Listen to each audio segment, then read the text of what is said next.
Hi everybody. അപ്പോൾ നമ്മൾ Fourier integral പഠിക്കാൻ പോവുകയാണ്. അപ്പോൾ അതിന് വേണ്ടുന്ന അത്യാവശ്യം അറിഞ്ഞിരിക്കേണ്ടുന്ന ഫോമുലകളൊക്കെ നമ്മൾ കഴിഞ്ഞ ക്ലാസ്സിൽ പറഞ്ഞു. അതൊക്കെ പഠിച്ചിട്ടുണ്ടാവുമെന്ന് വിശ്വസിക്കുന്നു. അപ്പോൾ ഫൊറിയർ ഇൻ്റഗ്രൽ എന്ന് പറയുമ്പോൾ, പൊതുവേ ഇൻ്റഗ്രൽ എന്ന് പറയുമ്പോൾ നിങ്ങൾക്ക് ഇഷ്ടമില്ലാത്ത ഒരു ഏരിയ ആണ് എന്ന് എനിക്കറിയാം. എങ്കിലും അത്ര നമ്മൾ പേടിക്കേണ്ടതായ ഒരു കാര്യങ്ങളും ഈ ഫൊറിയർ ഇൻ്റഗ്രലിനെ സംബന്ധിച്ചിടത്തോളം ഇല്ല. ഫോമുലയിൽ ഡബിൾ ഇൻ്റഗ്രൽ കിടക്കുന്നെങ്കിലും നമ്മൾ സിംഗിൾ ഇൻ്റഗ്രലാണ് അവിടെ ഉപയോഗിക്കുന്നത്. ആകെ 3 ഫോമുലകൾ കൃത്യമായി പഠിച്ചാൽ നമുക്ക് ഈ ഒരു സെക്ഷനിലെ എല്ലാ ക്വസ്റ്റ്യൻസും വളരെ ഭംഗിയായിട്ട് ചെയ്യാൻ കഴിയും. പിന്നെ ഒരു കാര്യം ശ്രദ്ധിക്കേണ്ടുന്നത്, ഫൊറിയർ ഇൻ്റഗ്രൽ എന്ന് പറയുമ്പോൾ പ്രോബ്ലംസ് നമ്മൾ ചെയ്ത് പഠിച്ചെങ്കിൽ മാത്രമേ പരീക്ഷയ്ക്ക് നമുക്കത് പ്രസൻറ്റ് ചെയ്യാനായിട്ട് കഴിയുള്ളൂ. അപ്പോൾ അതുകൊണ്ട് ഒരു മിനിമം 3 തവണയെങ്കിലും ഓരോ ക്വസ്റ്റ്യനും ചെയ്ത് പഠിക്കുക. നമ്മൾ ഈ ക്ലാസ്സിൽ ചെയ്യുന്ന പ്രോബ്ലംസുകൾ ഒക്കെ തന്നെ ആയിരിക്കും പരീക്ഷയ്ക്ക് ചോദിക്കുന്നത്. അതിനകത്തൊരു സംശയവും വേണ്ട. കാരണം വർഷങ്ങളായിട്ട് ചോദിച്ചുകൊണ്ടിരിക്കുന്ന ക്വസ്റ്റ്യൻ പേപ്പറിൽ നിന്നും സെലക്ട് ചെയ്തെടുത്തിരിക്കുന്ന ക്വസ്റ്റ്യൻസുകളാണ് നമ്മളിവിടെ ഡിസ്കസ് ചെയ്യുന്നത്.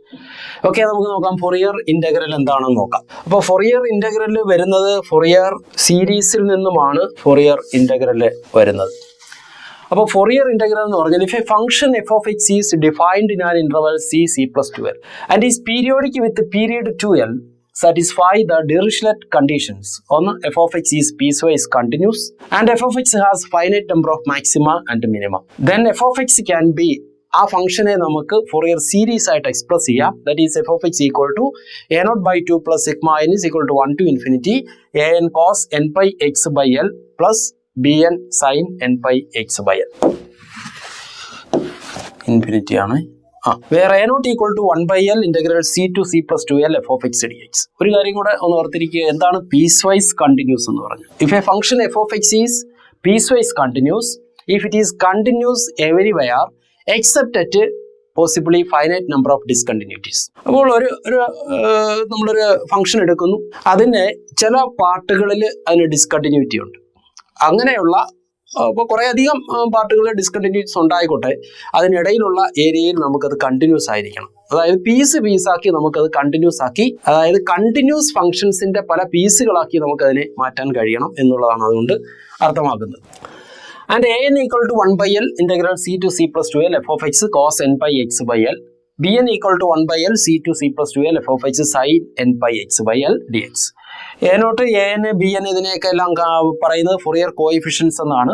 ദ സീരീസ്, ഇവിടുത്തെ ഒരു പ്രത്യേകത, ഈ series converges to F of X ആയിരിക്കും ഫംഗ്ഷൻ കണ്ടിന്യൂസ് ആണെങ്കിൽ, converges to left and right limit of F of X at the point of discontinuity. ഒരു ഡിസ്കണ്ടിന്യൂറ്റി പോയിന്റ് ഉണ്ടെങ്കിൽ ആ പോയിന്റിന്റെ ലെഫ്റ്റ് ലിമിറ്റിന്റെയും റൈറ്റ് ലിമിറ്റിന്റെയും അരിത്തമെറ്റിക് മീനിലോട്ടായിരിക്കും അത് കൺവാർജ് ചെയ്യുന്നത്. അത്രയും കാര്യമാണ് അവിടെ മനസ്സിലാക്കാനുള്ളത്. ഇത് നമുക്കിവിടെ ആവശ്യമില്ല. ഫൊറിയർ ആ ഫോമുല പഠിച്ചു കഴിഞ്ഞാൽ നമുക്കത് ചെയ്യാൻ പറ്റും. എങ്കിലും അതെങ്ങനെയാണ് വന്നത് എന്നുള്ളത് ഒന്ന് എക്സ്പ്ലെയിൻ ചെയ്തതെന്ന് മാത്രം. ഇനി if F of X is defined in -∞ and is known periodic. അപ്പോൾ പീരിയോഡിക് ഫംഗ്ഷൻ ആണെങ്കിൽ മാത്രമേ നമുക്ക് ഫൊറിയർ സീരീസ് ആയിട്ട് എക്സ്പ്രസ് ചെയ്യാൻ കഴിയൂ.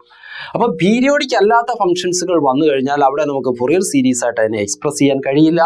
അങ്ങനെയുള്ളിടത്താണ് നമ്മൾ ഫൊറിയർ ഇൻ്റഗ്രൽ ഉപയോഗിക്കുന്നത്. അപ്പോൾ നമുക്ക് എന്താണ് ഫൊറിയർ ഇൻ്റഗ്രൽ തിയറം നോക്കാം. നമ്മുടെ സിലബസിലേക്ക് കടക്കുകയാണ്. Fourier integral theorem, f of x and its derivatives be piecewise continuous function defined on every finite interval -l l and let -∞ to ∞ modulus of f of x dx is finite. അതായത് absolutely integrable ആയിരിക്കണം. അങ്ങനെ ആകുമ്പോൾ ആ ഇന്റഗ്രലിനെ F of എക്സിനെ integral 0 to ∞ a lambda cos lambda X A plus B lambda sine lambda X D lambda എന്ന് എഴുതാം. ഇതാണ് ഫൊറിയർ ഇന്റഗ്രൽ എന്ന് പറയുന്നത്. അത് നമ്മൾ ഇച്ചിരി സിമ്പിൾ ഫോമിലേക്ക് മാറ്റും ഇപ്പോൾ. അപ്പോൾ ഒന്നുകൂടെ ഓർക്കുക, എഫ് ഓഫ് എക്സ് എന്ന് പറഞ്ഞാൽ integral 0 to ∞ a lambda cos lambda X A plus B lambda sine lambda X D lambda. അതാണ് നമ്മുടെ ഫൊറിയർ ഇന്റഗ്രൽ എന്ന് പറയുന്നത്. അപ്പോൾ ഇത് which is valid at all points of continuity. Discontinuity വരുമ്പോൾ നമ്മൾ മുമ്പേ പറഞ്ഞതുപോലെ അത് ആ ഡിസ്കണ്ടിന്യൂറ്റി പോയിന്റിന്റെ ലെഫ്റ്റ് ലിമിറ്റിന്റെയും റൈറ്റ് ലിമിറ്റിന്റെയും അരിത്തമെറ്റിക് മീനിലോട്ടായിരിക്കും അത് കൺവാർജ് ചെയ്യുന്നത്. അതായത് f of x equal to ആ ഡിസ്കണ്ടിന്യൂറ്റി പോയിന്റിൽ എഫ് ഓഫ് എക്സ് എന്ന് പറയുന്നത് half into f of x naught -0 plus f of x naught +0. +0 എന്ന് ഉള്ളതിന് ഇങ്ങനെ മനസ്സിലാക്കി ആദ്യം നിങ്ങൾ എങ്ങനെയാണ് +2 പഠിച്ചിട്ടുള്ളത് എന്ന് അറിയില്ല. അതുകൊണ്ട് തന്നെ നമ്മൾ പറയാ ഹാഫ് ഇൻറ്റു, ഇപ്പൊ എക്സ് നോട്ട് എന്ന് പറയുന്നത് ഡിസ്കണ്ടിന്യൂറ്റി പോയിന്റ്. അപ്പൊ half into f of x naught plus f of x naught minus. അതായത് എക്സ് നോട്ടിന്റെ റൈറ്റിലെ ലിമിറ്റും ലെഫ്റ്റ് ലിമിറ്റിന്റെയും സമ്മിന്റെ ഹാഫ് ആയിരിക്കും. That is average of the left and right hand limits. വേറെ a lambda equal to 1 by pi integral minus infinity to infinity f of t cos lambda t dt and b lambda equal to 1 by pi integral minus infinity to infinity f of t sin lambda t dt. അപ്പോൾ ഈ Fourier integral എന്ന് പറയുന്നത് ദാ ഇങ്ങനെ മാറും. F of x equal to, നിങ്ങൾ ഇത് പഠിച്ചാൽ മതി, ഇതാണ് നമ്മുടെ formula. F of x equal to 1 by pi integral 0 to infinity and minus infinity to infinity f of t cos lambda into t minus x dt d lambda. ഇനി ഇതെങ്ങനെയാ വന്നത് എന്നൊന്ന് നോക്കാം. നമ്മൾ നേരത്തെ പറഞ്ഞു എന്താ, f of x equal to integral 0 to infinity a lambda cos lambda x plus B lambda sine lambda X D lambda അല്ലേ? ഇതായിരുന്നു നമ്മൾ ഫൊറിയർ ഇന്റഗ്രൽ എന്ന് പറഞ്ഞു.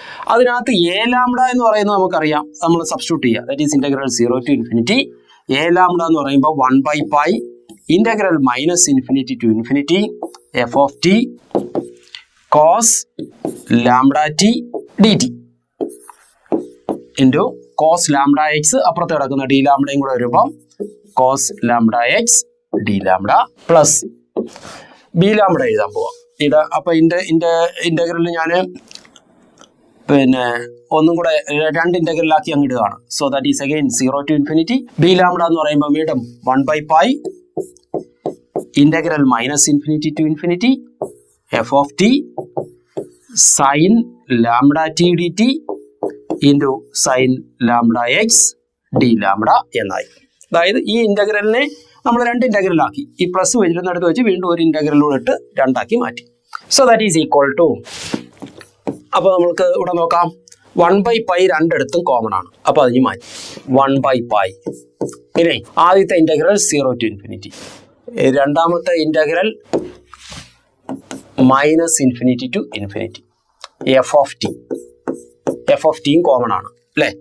നോക്കി, എഫ് ഓഫ് ടി ഫസ്റ്റിലും ഉണ്ട് സെക്കൻഡിലും ഉണ്ട്. ബാക്കിയുള്ളത് നമുക്ക് രണ്ടും കൂടെ ഒന്നിച്ചങ്ങ് എഴുതാം. എന്ത് വരും? Cos lambda t cos lambda X d t d lambda, cos lambda t into cos lambda X d t d lambda. അത് നമുക്ക് വെളിയിലിടാം. D t d lambda is a common time plus അടുത്ത രണ്ടാമത്തേനകത്ത് എന്ത് വരും? Sine lambda t into sine lambda X d t d lambda. So that is equal to 1 by pi integral 0 to infinity and minus infinity to infinity f of t. ഇവിടെ എന്തുണ്ട്? ഇത് cos a cos b എന്ന ഫോമിൽ ഇരിക്കുക. അപ്പൊ ഇവിടെ ഒരു 2 വെച്ച് കൊടുത്താൽ നമുക്ക് അതിനെ എങ്ങനെയാണെന്ന് എഴുതാം? 1 by 2 into 2 cos lambda t cos lambda x plus here also 1 by 2 into 2 sin lambda t sin lambda x D t d lambda എന്നാക്കി. ഇനി നമുക്ക് ആ 1 by 2 ഇഞ്ച് പുറത്തേക്ക് മാറ്റാം. അപ്പൊ എന്തായി? 1 by 2 pi integral 0 to infinity and integral minus infinity to infinity. അപ്പൊ എന്തായി? 2 cos a cos b എന്ന ഫോമായി. 2 cos a cos b എന്ന് പറഞ്ഞാൽ cos a plus b plus cos a minus b. അപ്പൊ cos ലാംഡ ടി, a എന്ന് പറയുന്നത് lambda t, b എന്ന് പറയുന്നത് ലാംഡ എക്സ്. അപ്പൊ cos lambda t plus lambda x plus cos a minus b, cos lambda t minus lambda x.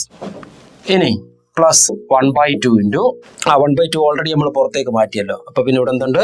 Plus ഇവിടെ 2 sin a sin b. 2 sin a sin b എന്ന് പറയുമ്പോൾ cos a minus b minus cos a plus b അല്ലേ? അപ്പോൾ cos lambda t minus lambda x minus cos lambda t plus lambda X d t d lambda.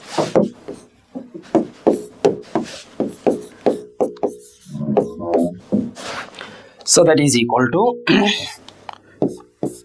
1 by 2 pi integral 0 to infinity and minus infinity to infinity. ഇവിടെ നോക്കിയേ, ഇവിടെ minus cos lambda t plus lambda എക്സും ഇവിടെ plus cos lambda t plus lambda എക്സും. അപ്പൊ നമുക്ക് എന്ത് വന്നു?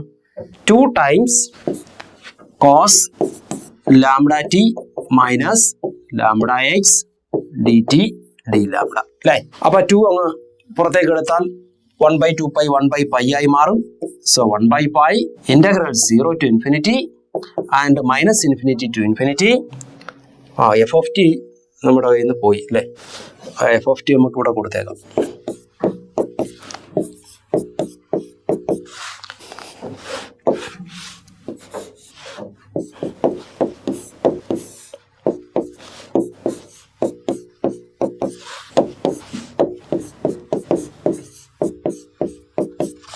അപ്പോൾ എന്തായി മാറി? എഫ് ഓഫ് ടി ഇവിടെ നിന്ന് ലാംഡ പുറത്തേക്ക് മാറ്റാം.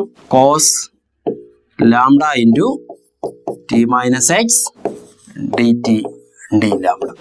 ഇങ്ങനെയാണ് ആ ഫോർമുല വരുന്നത്. ഇപ്പം ഡെറിവേഷൻ ജസ്റ്റ് ഞാനൊന്ന് പറഞ്ഞതേ ഉള്ളൂ, നിങ്ങളത് പഠിക്കണമെന്നൊന്നുമില്ല, ഈ ഫോർമുല മാത്രം പഠിച്ചാലും മതി. സോ നെക്സ്റ്റ്, ഇനി ഫൊറിയർ കൊസൈൻ ഇൻ്റഗ്രലും ഫൊറിയർ സൈൻ ഇൻ്റഗ്രലും ഉണ്ട്. ഇപ്പം function f of x even ആണെങ്കിൽ അപ്പൊ f of x sine lambda x sine odd ഫംഗ്ഷനാണ്. അപ്പൊ ഓഡ് ഇൻറ്റു ഈവൻ ഓഡ് ആവും. അപ്പൊ minus infinity to infinity integral odd function 0 ആണ്. അതായത് ബി ലാംഡ 0 ആയി. അപ്പോൾ എന്തുവരും? നമ്മുടെ ആ ഫൊറിയർ ഇന്റഗ്രലിനകത്തേക്ക് നമ്മളിപ്പോൾ കൊണ്ടുവന്ന ഫോർമുല അല്ല, നമ്മുടെ general formula integral 0 to infinity a lambda cos lambda x plus B lambda sine lambda x. അതിൽ ബി ലാംഡ 0 ആയപ്പോൾ സെക്കൻഡ് ടൈം പോയി. പിന്നെ പിന്നെ എ ലാംഡ മാത്രമായി. എ ലാംഡ എന്ന് പറയുന്നത് 2/π integral 0 to infinity f of t cos lambda t d t. അതെടുത്ത് നമ്മൾ ഫസ്റ്റ് ഇക്വേഷനകത്തേക്ക്, അതായത് ഇവിടെ 2/π ആയതിന്റെ കാരണം minus infinity to infinity and even function ആയി. എഫ് ഓഫ് ടി ഈവൻ ആകുമ്പോൾ എഫ് ഓഫ് എക്സ് ഈവൻ ആകുമ്പോൾ f of x into cos lambda x. കോസും even function, even into even തന്നെയാണ്. അപ്പോൾ നമുക്ക് 2 × 0 ടു ഇൻഫിനിറ്റി എന്നാക്കാം. അതാണ് എ ലാംഡ 2/π 0 ടു ഇൻഫിനിറ്റി എന്നായത്. അപ്പോൾ equation 1 reduces to the Fourier cosine integral, അതായത് കോസിന്റെ ടേബിളിൽ ഇരിക്കുന്നു, അതുകൊണ്ട് cosine integral f of x equal to 0 to infinity a lambda cos lambda X D lambda. ഇനി ആ എ ലാംഡ നമ്മളെടുത്ത് ഇതിനകത്ത് സബ്സ്റ്റിറ്റ്യൂട്ട് ചെയ്യുമ്പോൾ എന്തായി മാറി? F of x equal to 2/π integral 0 to infinity and integral 0 to infinity f of t cos lambda t d t into cos lambda X D lambda എന്നാവും. ഇതേപോലെ തന്നെ ഫൊറിയർ സൈൻ ഇന്റഗ്രൽ ഉണ്ടാവും. Fourier sine integral ഉണ്ടാകുമ്പോൾ function odd function ആണെങ്കിൽ odd into even odd ആണെന്നറിയാം. അപ്പോൾ f of x into cos lambda X, a ലാംഡയുടെ ആ ടേം എന്തായി മാറും? മൈനസ് ഇൻഫിനിറ്റി ടു ഇൻഫിനിറ്റി ആയതുകൊണ്ട് അത് 0 ആകും. Then b lambda equal to മുമ്പേ പറഞ്ഞതുപോലെ ബി ലാംഡയ്ക്കകത്ത് വരുന്നത് ഈവൻ ഫംഗ്ഷൻ ആണ്. അപ്പോൾ മൈനസ് ഇൻഫിനിറ്റി ടു ഇൻഫിനിറ്റിയെ നമുക്ക് 2 × 0 ടു ഇൻഫിനിറ്റി എന്നാക്കാം. അപ്പോൾ 2/π 0 to infinity f of t sine lambda t d t എന്നായി. അപ്പോൾ നമ്മുടെ ഫസ്റ്റ് ഫൊറിയർ ഇന്റഗ്രൽ, ഇത് ഇക്വേഷൻ 1 എന്നാണ് ഉദ്ദേശിച്ചിരിക്കുന്നത്. Equation 1 reduces to the Fourier sine integral f of x equal to integral 0 to infinity b lambda sine lambda X D lambda. അപ്പം final ഫോമിൽ എന്തായി മാറി? F of x equal to 2/π double integral 0 to infinity f of t sine lambda t d t into sine lambda X D lambda.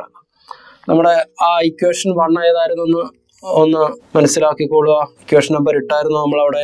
ഇതാണ്ട് ഇതിനെ അതാ കിടക്കുന്നത്. ഇതിനെയാണ് നമ്മൾ ഇക്വേഷൻ 1 എന്ന് പറയുന്നത്. ഈ ഇക്വേഷൻ 1 സബ്സ്റ്റിറ്റ്യൂട്ട് ചെയ്താണ് നമ്മൾ ആ കൊസൈൻ ഇന്റഗ്രലും സൈൻ ഇന്റഗ്രലും ഒക്കെ ഉണ്ടാക്കിയെടുക്കുന്നത്. അപ്പോൾ നമുക്ക് പഠിക്കാനായിട്ടുള്ളത് ആകെ 3 ഫോർമുലകൾ മാത്രമേ ഉള്ളൂ. ഒന്ന് ഫൊറിയർ ഇന്റഗ്രൽ